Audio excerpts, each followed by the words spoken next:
everyone! So today we are going to be working on a mandala. Today we're going to need 6 colors total, and you're also going to be needing a paintbrush, a toothpick. I ran out of my toothpicks, so I am using my smallest dotting tool. If you have dotting tools, use those. A mechanical pencil and 3 Q-tips.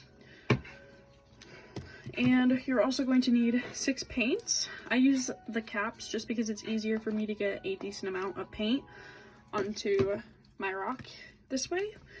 And this way I don't waste paint if I end up not using as much, and I don't like wasting paint just because I do paint a lot of rocks and every little drop is a certain amount of potential. So you want to shake up your paints, get them all open and everything, and you're going to line them up. And you're going to start with whatever color you want to be your first color, and whatever color you want to be your last, and just go 1, 2, 3, 4, 5, 6. And I'm going to be using that pattern quite a bit today. And you are also going to want some white paint here in the end. I use Outdoor Gloss just because it was the only one they had. The rest of these are all Apple Barrel, just regular. They're 50 cents at Walmart, or Craft Smart. And those are, I believe, 75 cents or under at Michael's. So you want to paint your stone black. So if you want to go ahead and do that real quick and pause the video and come back. So what we're going to be doing is I'm going to teach you how to pretty much paint a mandala for beginners, so you don't have to go out and buy specific tools. So I'm going to get you started on a Q-tip. Now your Q-tip is going to be the biggest thing. You don't want to have a massive paintbrush, you just want like an average one. So this is quite a bit smaller in circumference, as you can kind of see. So you want to choose this as your biggest one. And you're going to dip into whatever paint you want to be your number 1. For right now, I'm going to use white, because white stands out the most from what I can tell with your middle dot. And you want to try to find the most center spot you can. As you can see, I didn't exactly paint enough black, but you won't really be able to notice it with the more dots that we add. So I'm going to take my white, and I'm going to dip it in with my Q-tip. I'm going to get a pretty decent amount of paint onto there, and I'm going to try to find the middle of my rock. I'm just going to say it's right there. And if you don't like it, like, see, that's kind of uneven, just make your dot however big you want and try to make it as even as you can. And don't worry if it looks a little bit splotchy and if it doesn't look very even. You can go back in later and fix it up with your toothpick, and I'll show you how to do that in a second.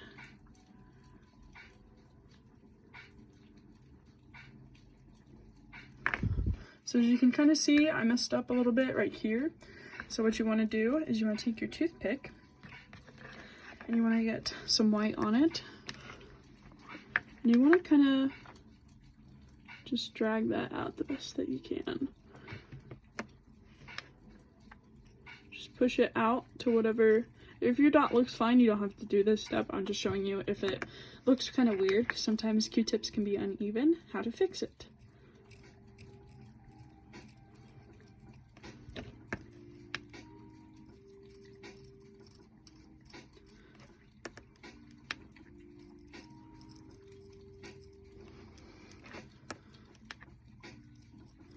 And if you weren't here for Saturday's class, welcome. Saturday's class went really well. A lot of people were really scared to do mandalas beforehand, and they all turned out really, really good. And now it's not as intimidating, because mandalas can be quite an intimidating subject. So just spread that out. And I'm not too concerned about how it looks right now, because I'm going to keep adding in layers. Kind of like if you see the center dot of this, it has multiple colors. We're going to keep adding in layers, so that little splotchiness kind of right there that you can see the black through, we're going to cover that up later. So I'm not too concerned about that. Now, what I'm going to do next is I'm going to, if you have your toothpick, if you want to reuse it, wipe it off. If you want to just, grab another one, go ahead. But I'm going to take my pencil, and since this one is kind of jammed, it won't give me any other lead. So I'm going to dip it into my first color, which is right here. This is my color 1.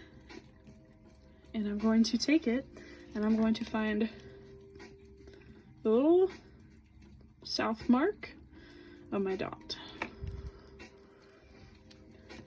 Then I'm going to do it again, up this time with my north. Think of it as if it's like a compass, your north, south, east, and west. And you want to do one in each of them and try to get it as close to you can as that center dot.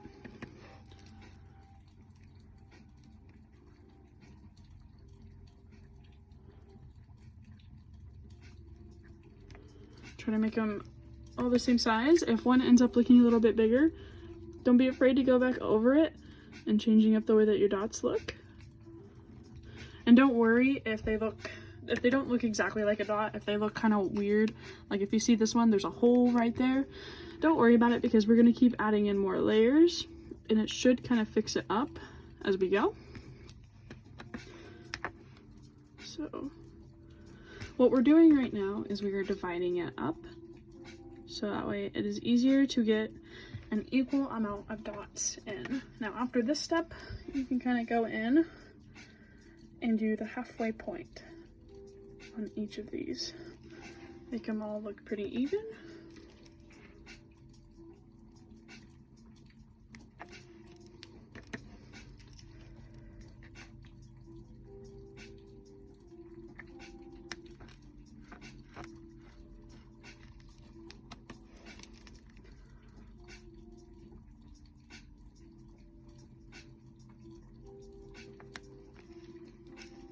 Okay, so those look pretty even, and as you see, we have enough space in between each that are all pretty much the same in between each interval.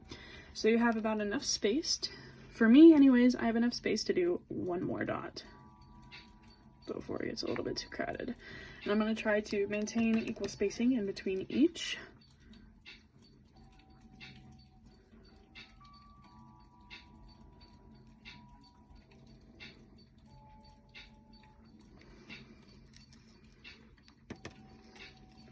Now these aren't the normal tools I use right now. Currently, I have a set of Mandala tools that look like this.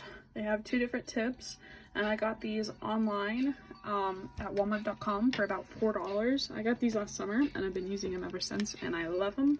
They make such a difference on my mandalas. And you don't have to get any if you just want to use these.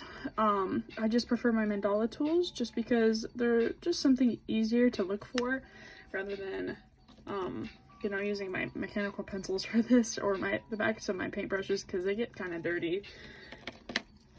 And they're really not all that expensive. They also have them at Dollar Tree for about $1, but they're only one, so you can only buy one of them, and they're all the exact same size as each other, so that kind of sucks. And they also have them at like places like Sally's Nails.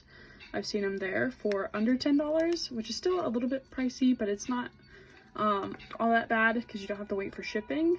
And for my Walmart ones, I did have to pay shipping, and I want to say it was about $3 or $4 to ship. So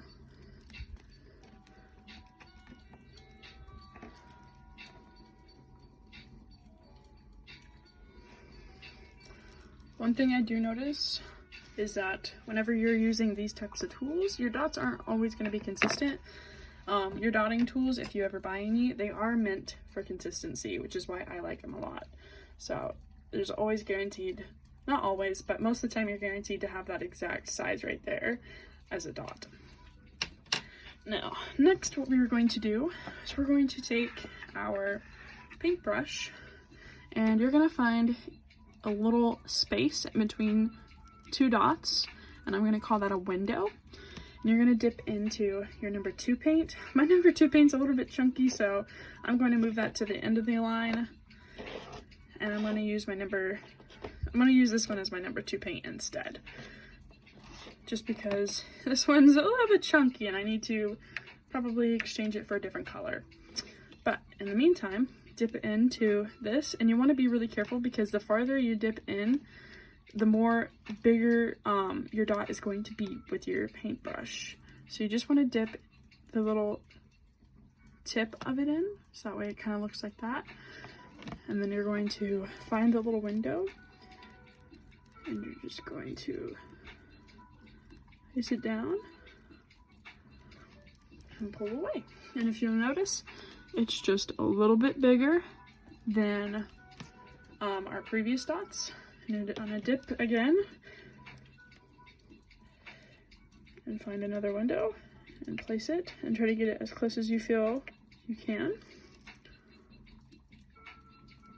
And go nice and slow. With mandalas, they say if you're going slow, you're not going slow enough. So mandalas are very peaceful. I don't know if you can hear it or not, but I just have some little music playing in the background. This is music that I study or, paint with. It doesn't have any words, so I just kind of get lost in my thoughts while I do it. And you can hold the rock if you want to. I typically just set it down and rotate it.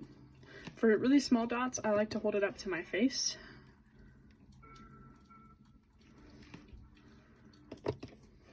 But since I am videotaping this, it's going to be kind of hard to do that. So you can kind of see right here on mine, there's a pretty big space right there, and there's also kind of one right there. And what you want to do, if you think you have enough room, go ahead and just add another dot there. And if you're scared to get it too close, that's fine. Just push it up and back so it's roughly about the same size. It doesn't have to be perfect, but it makes it a little bit less noticeable. I think I'm going to use this to go in right there just because this is a little bit too big for that space. But just roughly try to get it in between the windows. It doesn't have to be perfect. This is all just trying to get an even amount of spacing in between each. This is all why we do it.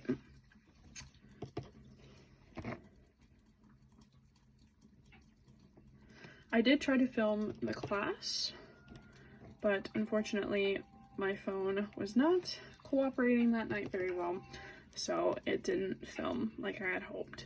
But hopefully for the next class I will figure that out if we have another one.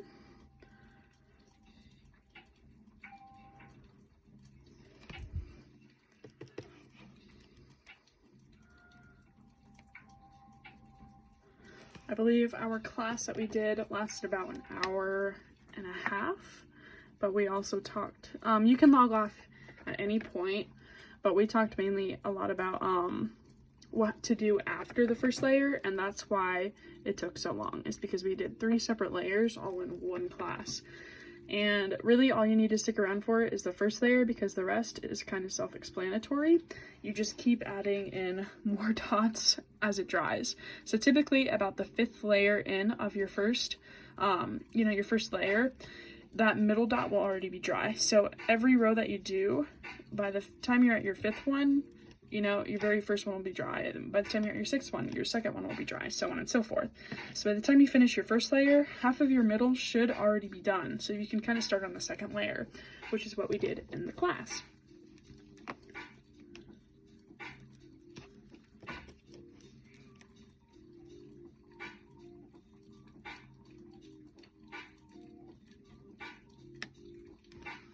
Okay.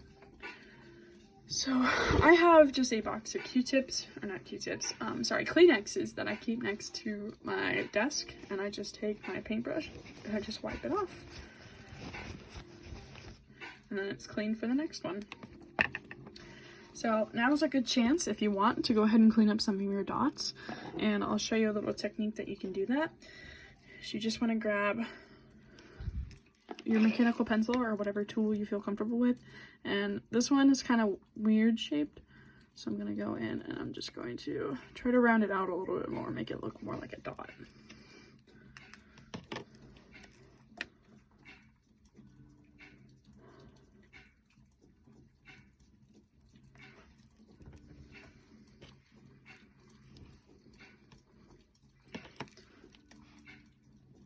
I'm going to push these farther back,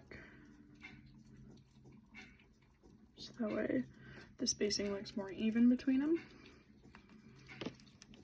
And don't worry if your mandala doesn't look very good right now, because the more layers you add, the better it looks.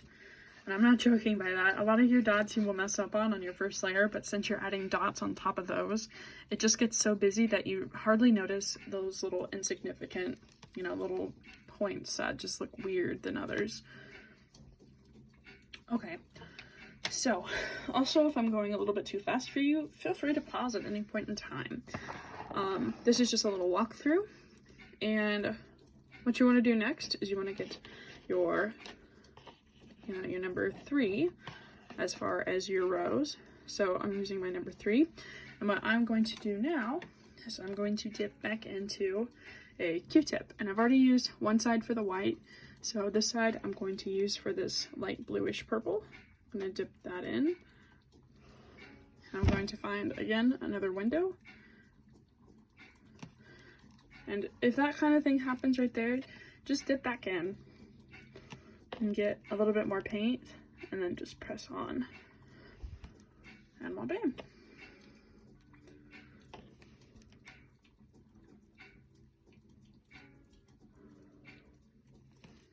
And see how that dot looks kind of weird? Just dip back in and just press again. And just keep kind of moving your Q-tip around the best you can to try to get that all rounded out.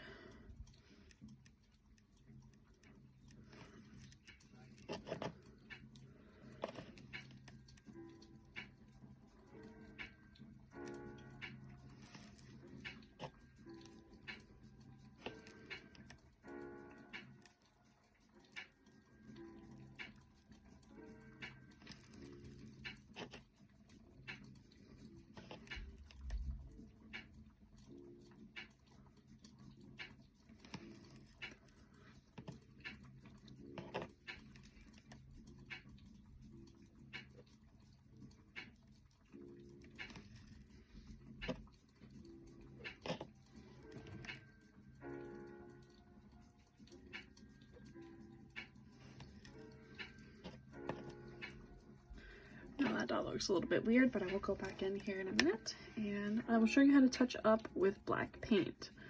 But for now, we're gonna let that dry. Now, the purpose of this teaching is not only to get you accustomed to using your tools that you have at home for these, but it's also to kind of show you that these aren't as hard as they look. These are really pretty simple. It's just a matter of finding the time to do it and having a patient and steady hand. And don't worry if your hands are kind of shaky. Mine are always shaky. Once you start to handle, your tools a little bit more, you will start to be able to control it. And not necessarily, it won't go away fully, but you won't notice it as much and you'll be able to work around it.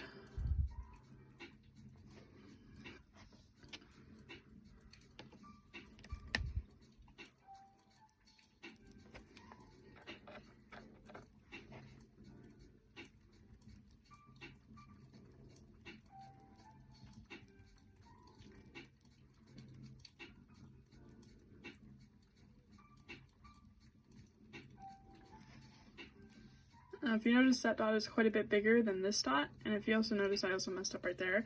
So just smear that you can, and then we're going to touch it up with some black paint here in a minute.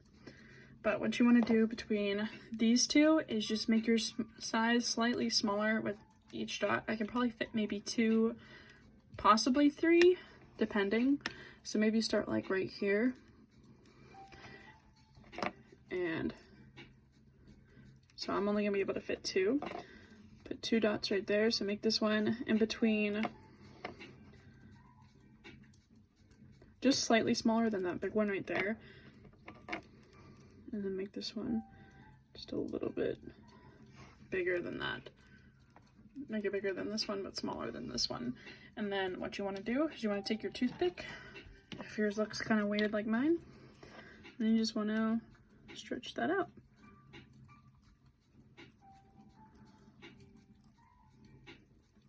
I'm also going to show you here within the next row a technique that is used quite often, and it's called walking the dot. I want to show you how to do it. Okay, so for the time being, I'm pretty okay with how this looks. I want to go back in and do some touch-ups later on. But this is a good base. for what we have. So what you want to do next is you want to grab your mechanical pencil, and you want to take your mechanical pencil and you want to go in with your number 4 color, which for me is this pink. I'm going to dip it in, and I'm going to find this little, kind of like the center of this dot that we just made, and I'm going to touch base with it. And get that as steady as you can. And here comes the fun part. So you're going to touch it again, and then you're just going to touch the rock, keep going without dipping, and your dots should get smaller as you go. And that is called walking the dot, because instead of dipping in between each dot, you make contact, and then you just walk out the paint until you run out. And they get smaller as you go. And you can use whatever tools you really have. For this, I'm just going to use the same mechanical pencil, but I'm just going to touch up some of these dots that didn't really look too well. And ta-da! We have our first row right there. And I'm going to go ahead and do all of these off camera, just because these take a little bit of time, and we're already at 21 minutes. So I will see you guys in the next clip.